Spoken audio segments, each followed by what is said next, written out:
రెండు చేతులు పైకెత్తండి. హరే కృష్ణ హరే కృష్ణ హరే కృష్ణ హరే కృష్ణ కృష్ణ కృష్ణ కృష్ణ కృష్ణ హరే హరే హరే హరే హరే రామ హరే రామ హరే రామ హరే రామ రామ రామ రామ రామ హరే హరే హరే హరే గోవింద గోవింద. తక్కువ చెప్పేస్తాను, వినేది పని ఉన్న వాళ్ళు వెళ్ళిపోండి. రేపు ఏకాదశి, ఏకాదశి పేపర్ ఉంది, ఫాలో అవ్వండి. రేపు చేద్దాంలే అనే బ్యాడ్ క్వాలిటీ ఉంటే ఇప్పుడే మారండి. నేను చాలాసార్లు విన్నాను, నారాయణీయం అని పుస్తకం ఉంది.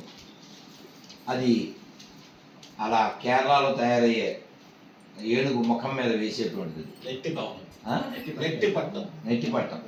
సో సరే, చాలా గొప్పది. గురువాయూర్ అనుకోండి. నారాయణ రాసిన నారాయణ భట్టు చాలా గొప్ప ఆయన. దాని పేరు మలయాళం భాగవతం అంటారు. అయితే దాంట్లో ఉన్న స్టోరీ సిమిలరు.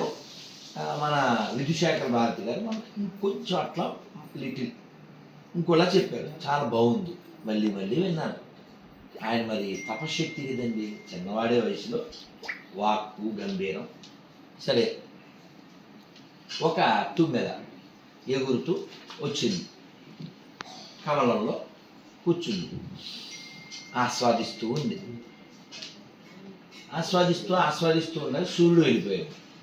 అదేమైంది, అది లోపల నుండి సర్లే రేపు సూర్యుడు వస్తాడుగా, వచ్చాక బయటికి వెళ్దాం, మన పనులను చూసుకుందాం అనుకుంది. కానీ కాలం మందా. సూర్యుడు వెళ్ళాక ఏనుగు వచ్చింది నదిలోకి. దానికి నీళ్లు చూస్తే పెచ్చ, ఆ పువ్వుల మీద రచ్చ, ప్యాట్ అని కొట్టింది. చచ్చు పువ్వులోనే రాలిపోయే పువ్వు అని నీకు రాగాలింది. స్వామి నది నుంచి వచ్చిందని నేను ఫీల్ అవుతుంది. ఇక అంత ఉందా అనుకోకండి.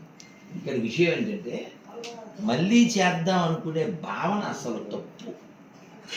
విష్ణు పురాణం చెబుతుంది, నువ్వు రేపు చేద్దాం అనుకున్నదాన్ని ఇవాళ చేయి, ఇవాళ చేద్దాం అనుకున్నది ఇప్పుడే చేయి. ఎవరికి తెలుసండి? భాగవతం చెప్తుంది, పదం పదం అత్ విపదాం, every step is very danger. ఏమి మన చేతుల్లో ఏమీ లేదు. క్షణంలో మొత్తం ఇలా తిరబడిపోతుంది. కాబట్టి నిత్యం సన్నిహితో మృత్యు, ఇది మర్చిపోకూడదు. 60 ఏళ్ళు వచ్చినాయా, 72 వచ్చినాయా, మనవరాళ్ళ ఇంకా టీవీ చూస్తారా? సిగ్గులే. పెన్నా నదిలో దూకి సావడానికే. ఎలా చూస్తావు సీరియల్? సీరియస్గా ఉండాల్సిన టైంలో మళ్ళీ చూడటం, దాని మీద కామెంట్లు. సిగ్గులే. మాలాంటి వాళ్ళేమో పుస్తకాలు చూస్తూ బాధపడుతుంటాం, ఎప్పుడు చదువుదామా అని. ఉన్న పుస్తకాలు కలెక్ట్ చేసినవి అన్నీ గుట్లగా ఉంటాయి. తలకాయి ఇలా ఉంచితేనే ఇలా ఎత్తుకుని తిరగలుగుతాం. ఇలా ఉంచాల్సింది ఎప్పుడు? చదువు రానోడు వినాలి. అందుకని నేను ఖచ్చితంగా చదువుతాను అన్నవాళ్ళు బుక్ తీసుకోండి. ఇది ప్రభుపాద వారి రచనలు. ఎవరైనా each family take one. Telugu రాకపోతే ఇంగ్లీషు.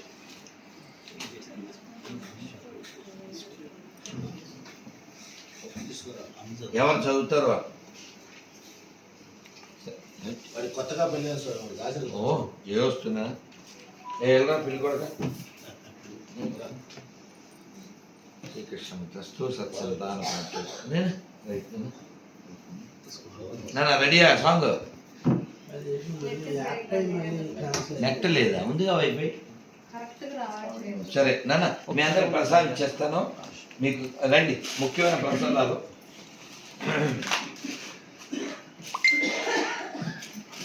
అది ఆపేసి ఆ గొడవ చూడు. రండి సార్ అందరూ. చాలా విశేష ప్రసాదం.